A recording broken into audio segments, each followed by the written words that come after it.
Drawback of the Bohr model. Bohr model के बारे में स्टडी कर ली थी, हम जानते भी बोर ने हमें क्या क्या पोस्टुलेट दिए थे। फर्स्ट पोस्टुलेट बोल रहा है वो कि सेंटर पे कौन है, न्यूक्लियस है, इलेक्ट्रॉन कैसे रिवॉल्व करता है इन द सर्कुलेट मोशन में। ओके, सेकंड उसने बोला था कि इलेक्ट्रॉन उन्हीं ऑर्बिट्स में मूव करता है, उन्हीं ऑर्बिट्स में रिवॉल्व करेगा जिसमें उसका एंगुलर मोमेंटम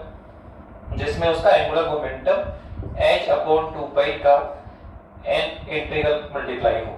ठीक है, इंटीग्रल मल्टीप्लाई हो h upon 2।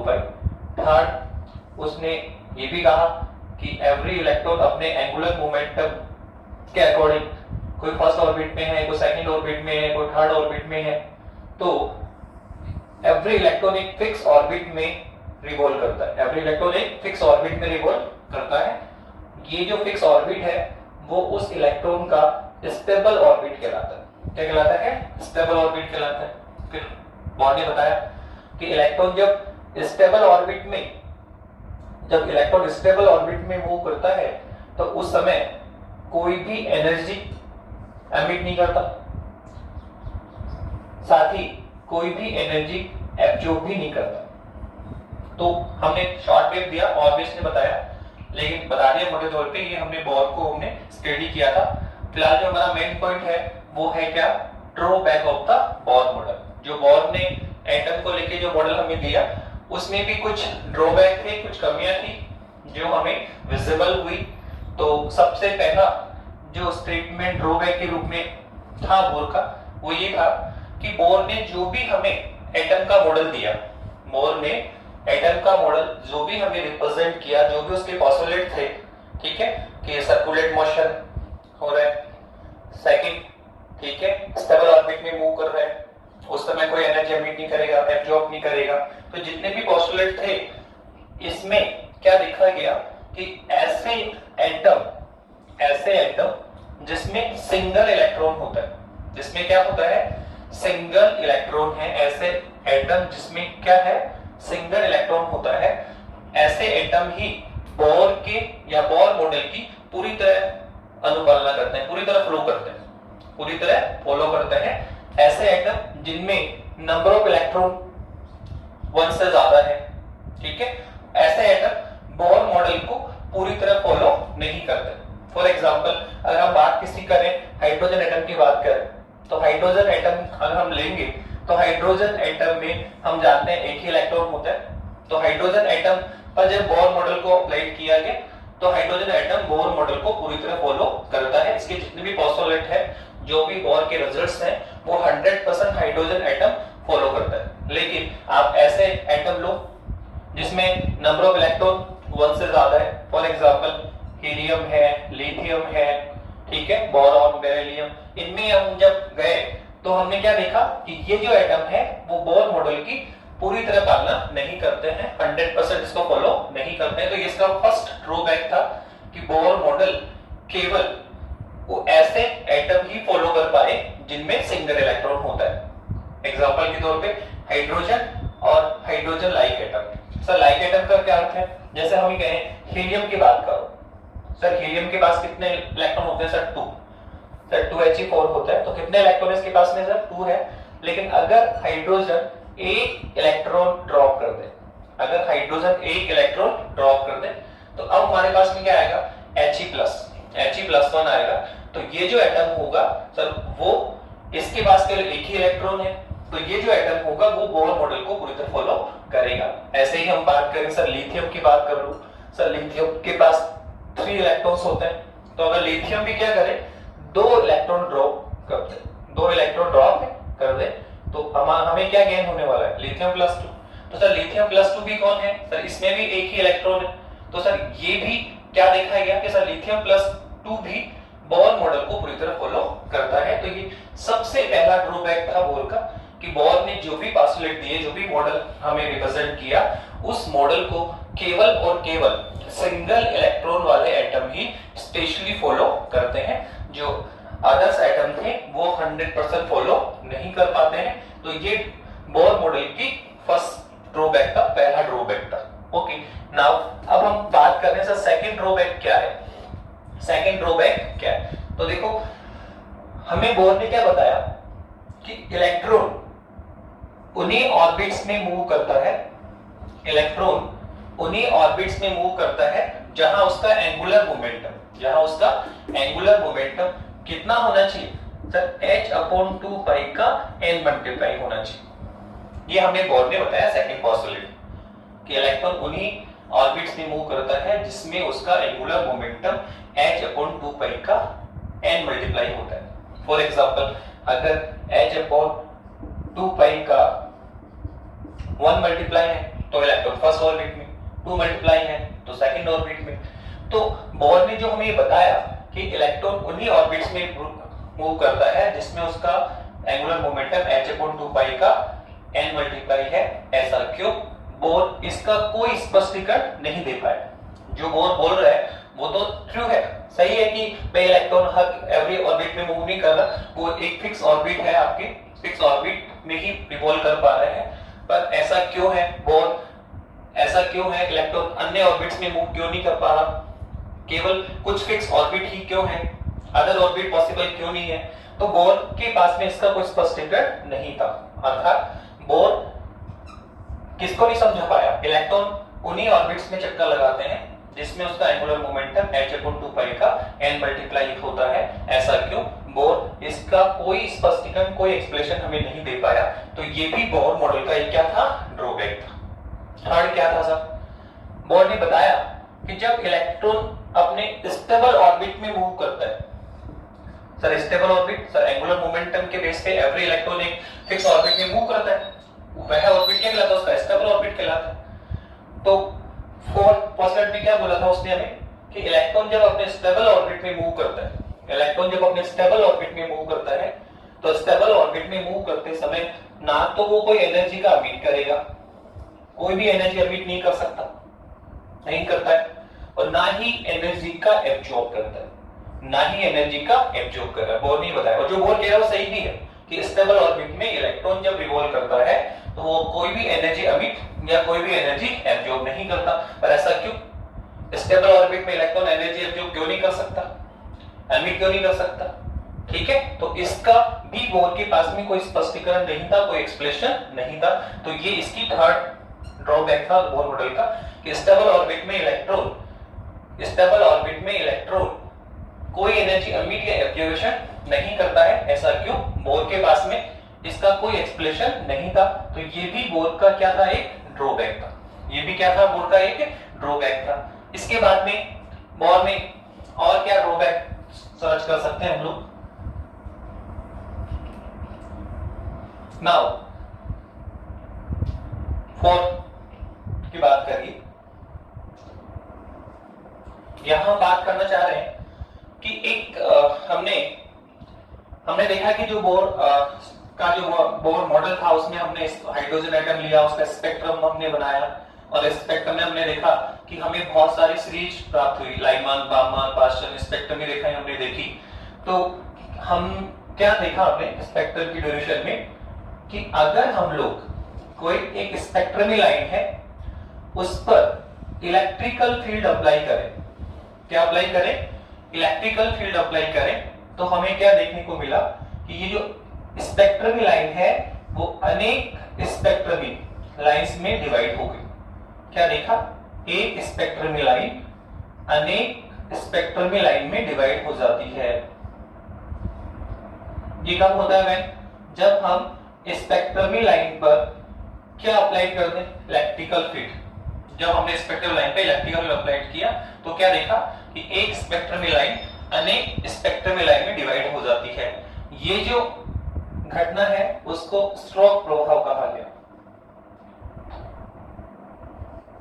Stroke effect. Okay, same way में ही हमने जब स्पेक्ट्रमी लाइन पर क्या किया सर, हमने मैग्नेटिक फील्ड अप्लाई किया।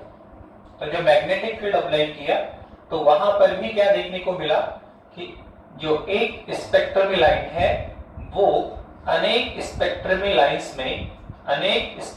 लाइंस में डिवाइड हो गई। तो आप देख रहे हैं कि इलेक्ट्रिकल फील्ड अप्लाई कर रहे हो तो भी वो एक लाइन अनेक रेखाओं में डिवाइड हो रही, जब मैग्नेटिक फील्ड अप्लाई किया तो भी एक स्पेक्ट्रम में लाइन अनेक रेखाओं में डिवाइड हो रही है। तो ये जो घटना है इसको क्या बोला गया सर? इसको जीमान इफेक्ट बोला गया। क्या बोला गया सर? इसको सर जीमान इफेक्ट बोला गया।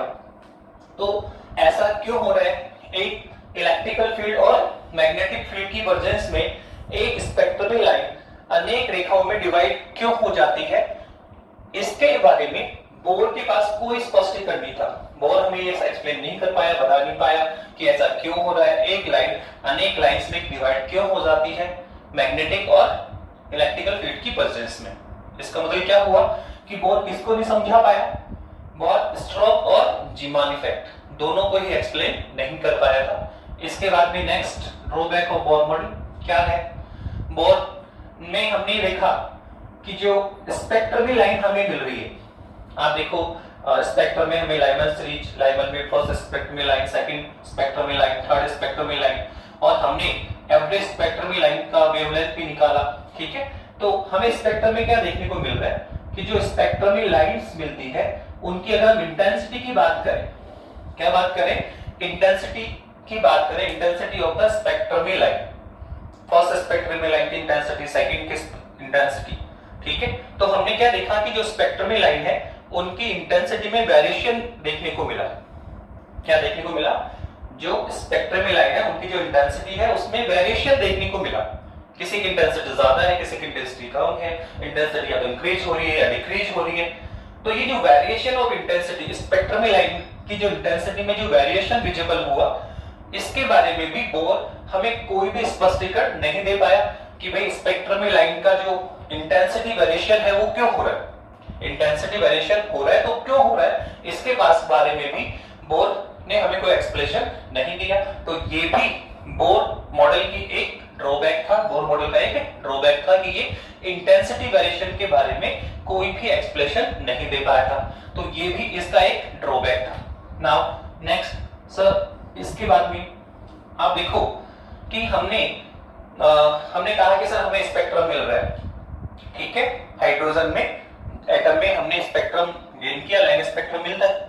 तो सर जो लाइन स्पेक्ट्रम मिला हमें, उसमें सीरीज की बात करते, लाइमन की, वार्मर की, पाशन की, ब्रैकेट की, फॉर्ड की, तो हमने पूरा स्ट्रक्चर समझाया।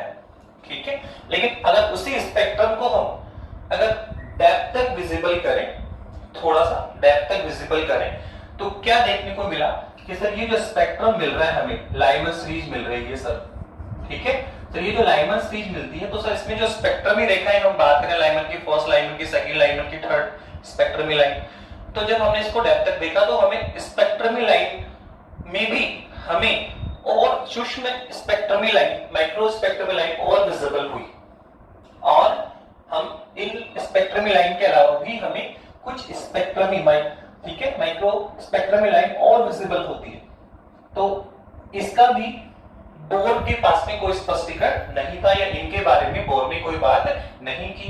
इसका मतलब बोर किसको नहीं समझा पाया था sir? Ultra fine spectrum, ultra fine spectrum जो हम विजिबल कर रहे हैं, केवल उसने लाइमन में स्पेक्ट्रम में रेखा है, बार्मर में स्पेक्ट्रम रेखा है, पर इन स्पेक्ट्रमी रेखाओं में भी हमें कुछ माइक्रो, ठीक है, माइक्रो स्पेक्ट्रम लाइन और विजिबल हो रही है। तो बोर इसके बारे में कोई स्पष्ट एक्सप्लेनेशन नहीं था, मतलब अल्ट्रा फाइन स्पेक्ट्रम जो मिलता है उसके बारे में बोर के पास में कोई एक्सप्लेनेशन नहीं था। तो ये भी बोर का क्या था? एक ड्रॉबैक था। तो इस तरह से हमने ड्रॉबैक की बात की बोर मॉडल में। ठीक है, एक और बात कर सकते हैं हम लोग, एक ड्रॉबैक और था बोर मॉडल में, वो भी हम बात करेंगे। बोर ने कहा कि इलेक्ट्रॉन क्या है सर? इलेक्ट्रॉन ऑर्बिट में मूव कर रहे हैं, और जिस ऑर्बिट में इलेक्ट्रॉन मूव कर रहे हैं सर उसकी रेडियस Rn सर फाइंड की जा सकती है। सर बताया बोर ने कि Rn बराबर कितना होता है सर? ये होता है सर n² z 0.529 एंगस्ट्रॉम। तो सर इस फॉर्मूले से हम इस इलेक्ट्रॉन का रेडियस कैलकुलेट कर सकते हैं। इसका मतलब हम क्या कर सकते हैं? इलेक्ट्रॉन की पोजीशन फाइंड कर सकते हैं। बोर के अकॉर्डिंग ऑर्बिट में एटम में जो इलेक्ट्रॉन रिवॉल्व कर रहा है सर उसकी एनी टाइम हम पोजीशन फाइंड कर सकते हैं। साथ ही उसने ये भी बोला कि जो ये इलेक्ट्रॉन इसमें मूव कर रहा है सर इसकी वेलोसिटी भी फाइंड की जा सकती है, इसकी वेलोसिटी भी फाइंड की जा सकती है।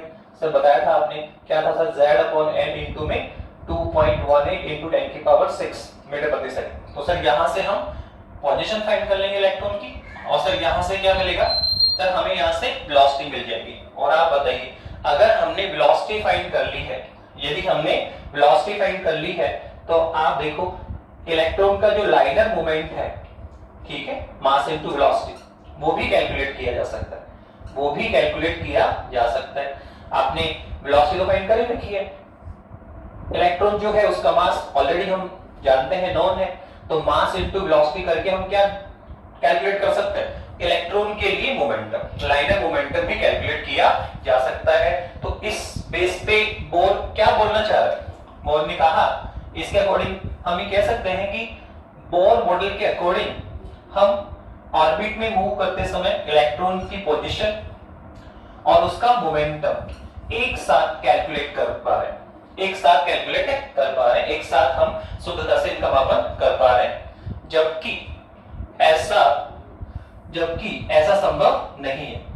तो ये किसने बताया, तो आगे चल के हम एक प्रिंसिपल पढ़ेंगे, हाइजेनबर्ग का अनिश्चितता सिद्धांत। हाइजेनबर्ग सिद्धांत था जिसने बोला था कि किसी भी जो सूक्ष्मतम पार्टिकल है, एक सूक्ष्मतम पार्टिकल जिसमें इलेक्ट्रॉन है, प्रोटॉन है, सूक्ष्मतम पार्टिकल है, उसका हम जब वो मूविंग पोजीशन में होता है तो उस पार्टिकल के लिए हम उसकी पोजीशन और उसका मोमेंटम एक साथ शुद्धता के साथ कैलकुलेट नहीं कर सकते। जबकि बोर क्या बोलना चाह रहा है, ऐसा नहीं, बोर ने तो कहा कि इलेक्ट्रॉन जब मूविंग पोजीशन में है तो उसकी पोजीशन और मोमेंटम एक साथ कैलकुलेट किए जा सकते हैं। जबकि हाइजेनबर्ग का जो प्रिंसिपल था उसको लेकर जब हम लेकर आए, हाइजेनबर्ग जब प्रिंसिपल दिया तो उस समय, ठीक है, ये जो बोर ने में बोला था वो कहीं ना कहीं एक ड्रॉबैक के रूप में आया। तो इस तरह से बोर मॉडल में हमने ड्रॉबैक की बात की, बहुत सिंपल सा है। अगर हम शॉर्ट ब्रीफ करें तो बोर में जो फर्स्ट ड्रॉबैक था वो क्या था कि बोर मॉडल की पालना केवल सिंगल इलेक्ट्रॉन वाले एटम ही करता है। सेकंड, इलेक्ट्रॉन उन्हीं ऑर्बिट्स में रिवॉल्व करते हैं जिसमें एंगुलर मोमेंटम h/2π का n मल्टीप्लाई होता है। ऐसा क्यों, बोर इसका कोई स्पष्टीकरण नहीं दे पाया। थर्ड, स्टेबल ऑर्बिट में इलेक्ट्रॉन कोई एनर्जी एमिट या एब्जॉर्ब नहीं करता। ऐसा क्यों, बोर इसका भी कोई स्पष्टीकरण नहीं दे पाया। थर्ड, बोर जीमान और स्टोक प्रभाव का भी कोई एक्सप्लेनेशन नहीं दे पाया। साथ ही अगर हम बात करें तो जो अल्ट्रा फाइन स्पेक्ट्रम है उसके बारे में भी बोर के पास कोई स्पष्टीकरण नहीं था। और लास्ट में बता दिया हमने कि बोर के अकॉर्डिंग जो मूविंग इलेक्ट्रॉन है उसकी पोजीशन और मोमेंटम एक साथ कैलकुलेट किए जा सकते हैं, जो कि हाइजेनबर्ग प्रिंसिपल के अकॉर्डिंग कॉन्ट्राडिक्शन में आता है। तो ये कंप्लीट हमने बोर मॉडल की कुछ ड्रॉबैक की। साथ ही अब हम ड्रॉबैक के बारे में बात कर रहे हैं तो कुछ ऐसे ड्रॉबैक थे बोर के जिनको आगे चल के कंप्लीट किया गया। जैसे रदरफोर्ड में कुछ ड्रॉबैक थे, रदरफोर्ड के ड्रॉबैक तो किसने कंप्लीट किया था, बोर ने, ठीक है। रदरफोर्ड ने कहा कि लाइन स्पेक्ट्रम हमें कंटीन्यूअस स्पेक्ट्रम मिलना चाहिए, जबकि मिला कैसा था, लाइन। तो किसने समझाया था, बोर ने, कि स्पेक्ट्रम कंटीन्यूअस नहीं मिलेगा, क्या मिलेगा, लाइन। तो रदरफोर्ड के ड्रॉबैक कौन कंप्लीट कर रहा है, बोर। तो इस तरह से बोर के भी ड्रॉबैक को आगे चल के कंप्लीट किया गया। उसमें हम लोग एक ड्रॉबैक को यहां स्टडी करना चाहेंगे कि एक जो ड्रॉबैक है उसको किसने कंप्लीट किया।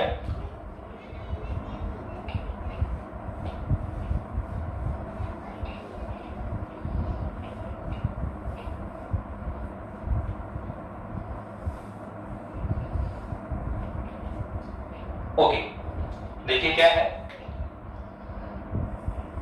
बोर मॉडल में हमने ड्रॉबैक की बात की। तो इसमें जो सेकंड पोस्टुलेट को लेकर जो ड्रॉबैक था कि इलेक्ट्रॉन उन्हीं ऑर्बिट्स में मूव करता है जिसमें उसका एंगुलर जो मोमेंटम है सर वो कितना है सर, h/2π का क्या होता है, n मल्टीप्लाई होता है सर। तो इसको हम यहां समझ रहे हैं, बोर तो नहीं समझा पाया था इसको, तो इसको हमने किसे समझा, de Broglie explanation of the second postulate of the Bohr model, ठीक है। तो डी ब्रॉगली ने जो बोर मॉडल का सेकंड पोस्टुलेट था उसको एक्सप्लेन किया कि भाई इलेक्ट्रॉन उन्हीं ऑर्बिट्स में चक्कर क्यों लगाता है, रिवॉल्व क्यों करता है जिसमें उसका एंगुलर मोमेंटम h/2π का n मल्टीप्लाई होता है। तो देखो डी ब्रॉगली क्या कहना चाह रहा है, डी ब्रॉगली जो प्रिंसिपल है by de Broglie de Broglie, एक डी ब्रॉगली हाइपोथेसिस लिखा था उसने, de Broglie by de Broglie hypothesis. De Broglie hypothesis है, उसने क्या बोला, उसने इसको कैसे समझाया, उसने बताया डी ब्रॉगली ने कि जिस तरह से जो लाइट होती है, प्रकाश होता है, हम स्टडी कर चुके हैं कि जो लाइट है, जो प्रकाश है सर, वो ड्वेल नेचर रखता है। क्या रखता है सर? ड्वेल नेचर रखता है। जब वो मीडियम में मूव करता है तो सर वो ड्वेल नेचर के साथ होता है। वो एज ए पार्टिकल भी मीडियम में मूव कर सकता है और वह एज ए एक वेव, तरंग की तरह भी मीडियम में क्या कर सकता है? मूव कर सकता है। तो लाइट क्या है सर? ड्वेल नेचर होता है सर। लाइट के पास में कैसा होता है? ड्वेल नेचर होता है। तो उसी को लेकर डी ब्रॉगली ने अपना प्रिंसिपल दिया था और कहा कि जो आपके मटेरियल होता है, जो हम कह सकते हैं सूक्ष्मतम पार्टिकल, फॉर एग्जांपल इलेक्ट्रॉन है, प्रोटॉन है, न्यूट्रॉन है, हीलियम है, जो सूक्ष्मतम पार्टिकल होते हैं सर, वो भी लाइट के ही भांति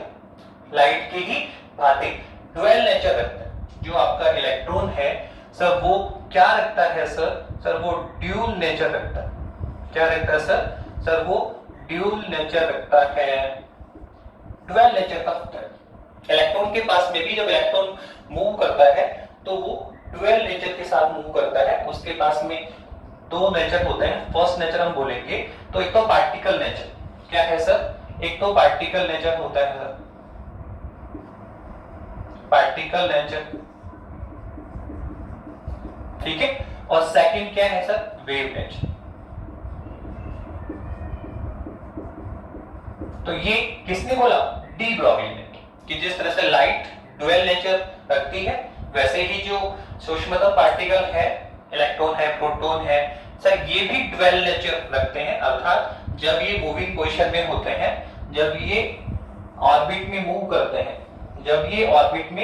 करते हैं, तो यहाँ जो इलेक्ट्रॉन है सर, वो ड्वेल नेचर के साथ मूव कर सकता है। एज ए पार्टिकल, एज एक कण की तरह भी मूव कर सकता है और एज ए एक वेव या तरंग की तरह भी मूव कर सकता है। ये किसने बोला? डी ब्रॉगली ने। जबकि जो बोर मॉडल था, उसने इस बारे में बात नहीं की थी। इलेक्ट्रॉन के वेव नेचर के बारे में बोर ने कोई बात नहीं की थी। बोर ने तो इलेक्ट्रॉन को क्या कंसीडर किया? बोर ने तो इलेक्ट्रॉन को एज ए पार्टिकल कंसीडर किया कि इलेक्ट्रॉन एज ए पार्टिकल चलता है और एज ए पार्टिकल ही मूव कर रहा है। तो अंडरस्टूड है कि उसकी मतलब एज ए पार्टिकल इलेक्ट्रॉन को लेकर उसने अपनी पूरी कैलकुलेशन की। एज ए पार्टिकल लेकर उसकी पोजीशन निकाल दिया, वेलोसिटी निकाल दी, ठीक है। और आपने देखा कि अगर उसने एज ए पार्टिकल ही लिया तो आगे चल के उसके ड्रॉबैक भी हमें देखने को मिले, ठीक है। तो यहाँ डी ब्रॉगली ने एक्सप्लेन किया कि ऐसा नहीं है कि इलेक्ट्रॉन के पास पार्टिकल नेचर ही होता है, वो वेव नेचर भी रखता है। अर्थात जब वो ऑर्बिट में मूव करता है तो एज ए वेव मूव करता है। वो क्या करता है? तरंग की तरह मूव करता है और अपने इस वेव नेचर के कारण इस ऑर्बिट के ऊपर क्या करेगा सर? वो सर वेव कंप्लीट करेगा। क्या करेगा सर? वो वेव डेवलप कर लेता है। क्या कर लेता है? वेव डेवलप कर लेता है। ये किसने बताया? डी ब्रॉगली ने। इलेक्ट्रॉन ऑर्बिट में मूव करते समय अपने वेव नेचर के कारण ऑर्बिट के ऊपर क्या करता है सर? वेव डेवलप करता है। क्या करता है? वेव डेवलप करता है। और ये आप इस चीज को ध्यान रखिए कि किसी भी ऑर्बिट पर वेव डेवलप कब हो सकती है? किसी भी ऑर्बिट पर वेव डेवलप कब होगी? जब इस ऑर्बिट का जो सर्कल फ्रेम है कितना है sir? 2πr। Sir let us suppose इसका रेडियस कितना है? r है। तो इसका सर्कल फ्रेम कितना आएगा सर? 2πr। कितना होना चाहिए सर? सर उसने कहा वेवलेंथ का n मल्टीप्लाई होना चाहिए। कोई भी ऑर्बिट है आपका, फर्स्ट ऑर्बिट है, सेकंड ऑर्बिट है, एनी ऑर्बिट, किसी भी ऑर्बिट पर वेव डेवलप कब हो सकती है? जब उस ऑर्बिट का जो सर्कल फ्रेम है सर, वो वेवलेंथ का क्या होना चाहिए सर? n मल्टीप्लाई होना चाहिए। क्या होना चाहिए सर? n मल्टीप्लाई होना चाहिए। ये इसकी कंडीशन है। ओके, फॉर एग्जांपल मैं बताऊं कि जैसे सपोज कीजिए इलेक्ट्रॉन फर्स्ट ऑर्बिट में मूव कर रहा है, तो यहाँ क्या होना चाहिए? तो अगर फर्स्ट ऑर्बिट मूव करेगा तो यहाँ n की वैल्यू कितनी आनी चाहिए 1, अर्थात यहाँ पे जो इसका सर्कल फ्रेम है 2 पाई r1 वो कितना आना चाहिए sir 1 into lambda, wave length का 1 मल्टीप्लाई होना चाहिए। तो इसका मतलब क्या है कि इसके पूरे सर्कल फ्रेम पे केवल एक वेवलेंथ डेवलप होगी, और हम जानते हैं क्या कि सर ये है वेवलेंथ फॉर्मेट आपका। ये कंप्लीट आपका क्या होता है, एक सिंगल लैम्डा होता है, वेवलेंथ होता है, मतलब दो लूप मिलकर एक वेवलेंथ डेवलप करता है। तो आप बताइए फर्स्ट ऑर्बिट पे क्या हो रहा है, सर्कल फ्रेम किसको जा रहा है, लैम्डा को, तो यहाँ केवल कितने लूप बनेंगे, दो। तो इस पे अगर हम वेव डेवलप करें तो इस टाइप से डेवलप होगा, इस टाइप से डेवलप होगा। और अगर हम सेकंड ऑर्बिट की बात करें तो सेकंड ऑर्बिट में क्या होगा, तो सेकंड ऑर्बिट के लिए n की वैल्यू कितनी हो जाएगी 2। तो यहाँ जो सर्कल फ्रेम होगा, यहाँ जो सर्कल फ्रेम होगा 2 पाई r2 कितना होगा सर 2 टाइम ऑफ लैम्डा होगा, कितना होगा 2 टाइम ऑफ लैम्डा होगा। तो अगर डबल लैम्डा की इक्विवेलेंसी आ रही है तो सर एक लैम्डा में कितने लूप बन रहे हैं सर 2, तो अब कितने बनेंगे सर 4 लूप बनेंगे। तो सर ये फर्स्ट, अब जो वेव डेवलप होगी सर ऐसे होगी, इस तरह से आप बना सकते हैं कंप्लीट। तो ये है आपका सेकंड ऑर्बिट का वेवलेंथ। यहाँ जो सर्कल फ्रेम है वो 2 लैम्डा के इक्विवेलेंस जा रहा है। ऐसे ही हम थर्ड ऑर्बिट में भी डायग्राम शो कर सकते हैं। ये डायग्राम काफी बार बोर्ड एग्जाम में सीरियसली एक बोर्ड एग्जामिनेशन में डिस्कस होता है कि फर्स्ट ऑर्बिट पे जो आपका है वेवलेंथ वो डायग्राम डिस्प्ले करो, सेकंड ऑर्बिट के लिए बनाएंगे, थर्ड ऑर्बिट के लिए बनाएंगे। तो अगर आप थर्ड ऑर्बिट में जा रहे हैं, क्या कर रहे हैं थर्ड, तो यहाँ पे क्या होगा सर, जो सर्कल फ्रेम होगा सर वो कितना होगा 3 टाइम ऑफ लैम्डा होगा। तो 3 टाइम लैम्डा का क्या मीन हुआ सर, यहाँ पे कितनी लूप बनेगी सर 6 लूप बनेगी। तो इस तरह से डिजाइन होगा, ये लीजिए। तो इस तरह से आपको ये डायग्राम भी ड्रॉ करने आने चाहिए कि फर्स्ट ऑर्बिट पे जो वेव डायग्राम होगा वो ऐसे बनेगा, सेकंड पे ये होगा, थर्ड पे ये होगा। तो एक इंपॉर्टेंट डिस्कशन किसने बताया, डी ब्रोगली। डी ब्रोगली ने बोला कि जो इलेक्ट्रॉन ऑर्बिट में जब मूव करता है तो उसके पास में ड्यूल नेचर होता है, वो एज ए पार्टिकल भी मूव करता है और एज ए वेव नेचर भी मूव करता है। तो अपने वेव नेचर के कारण वो यहाँ पे क्या करेगा, वेव डेवलप करता है। और किसी भी ऑर्बिट पे वेव डेवलप कब होगी, जब उसका सर्कल फ्रेम कितना होना चाहिए, n मल्टीप्लाई ऑफ लैम्डा होना चाहिए। खैर एनीवे सर ये सबको समझा दिया। अब इसी स्टेटमेंट को लेके डी ब्रोगली ने बोर के सेकंड स्टेटमेंट को समझाया। जो सेकंड पोस्टुलेट क्या था, सेकंड पोस्टुलेट ये था कि इलेक्ट्रॉन उन्हीं ऑर्बिट्स में मूव करता है, इलेक्ट्रॉन उन्हीं ऑर्बिट्स में मूव करता है जिसमें उसका एंगुलर मोमेंटम h/2π का n मल्टीप्लाई। सर ऐसा क्यों, बोर तो कोई इसका स्पष्टीकरण नहीं था, पर यहाँ डी ब्रोगली समझाया कि ऐसा क्यों है। तो वो यहीं से आता है कि इलेक्ट्रॉन अपने वेव नेचर से क्या कर रहे हैं सर, यहाँ वेव डेवलप कर रहे हैं और वेव डेवलप हो रही है तो क्या होना चाहिए sir, circle frame n lambda होना चाहिए। अब इसी को आगे फॉरवर्ड करेंगे तो हम इस रिजल्ट को भी गेन कर लेंगे। सर कैसे, आप देखो हम वीनो जानते हैं कि लैम्डा बराबर क्या होता है h/p by the de Broglie equation, by the de Broglie equation होता है सर लैम्डा h/p होता है, जहां p कौन है आपका लाइनर मोमेंटम है। इसको हम इसको क्या लिख सकते हैं, तो हम जानते हैं तो मास इनटू वेलोसिटी होता है, मास इनटू क्या होता है वेलोसिटी होता है। तो अब ये लैम्डा आप यहां पे पुट करें, ये लैम्डा आप यहां पे पुट करें तो हमें क्या मिलेगा सर, हमें मिलेगा 2 पाई r n बराबर कितना आएगा सर, n डॉट क्या है सर लैम्डा की value h upon mass into velocity. अब देखिए इसमें आप थोड़ा सा एडजस्टमेंट करिए तो ये हमें गेन हो जाएगा। जैसा हमें क्या चाहिए सर mvr चाहिए, तो आप देखो ये कौन है r, ये कौन है m, ये कौन है v, तो mv बदल लेके आओ, ऊपर इधर लेकर, तो क्या हमें क्या मिलेगा mvr, mvr कितना आ जाएगा सर, ये आ जाएगा 2 पाई इधर लेके आओ तो n मल्टीप्लाई बाय h/2π। इसका मीन क्या हुआ कि इलेक्ट्रॉन उन्हीं ऑर्बिट्स में मूव करेगा, इलेक्ट्रॉन उन्हीं ऑर्बिट्स में मूव करेगा जिसमें उसका एंगुलर मोमेंटम h/2π का n मल्टीप्लाई है। तो देखिए इस प्रकार डी ब्रोगली ने क्या किया, जो बोर मॉडल था उसका जो सेकंड पोस्टुलेट था कि इलेक्ट्रॉन उन्हीं ऑर्बिट्स में मूव करता है जिसमें कौन सा h/2π का n मल्टीप्लाई होता है। ऐसा क्यों, तो डी ब्रोगली ने इसको एक्सप्लेन किया। इस तरह से हमने बोर मॉडल के ड्रॉबैक भी डिस्कस किए और जो सेकंड पोस्टुलेट जो ड्रॉबैक था उसको हमने डी ब्रोगली से एक्सप्लेन भी किया कि भाई ऐसा क्यों हो रहा है। ठीक है, ओके, थैंक यू।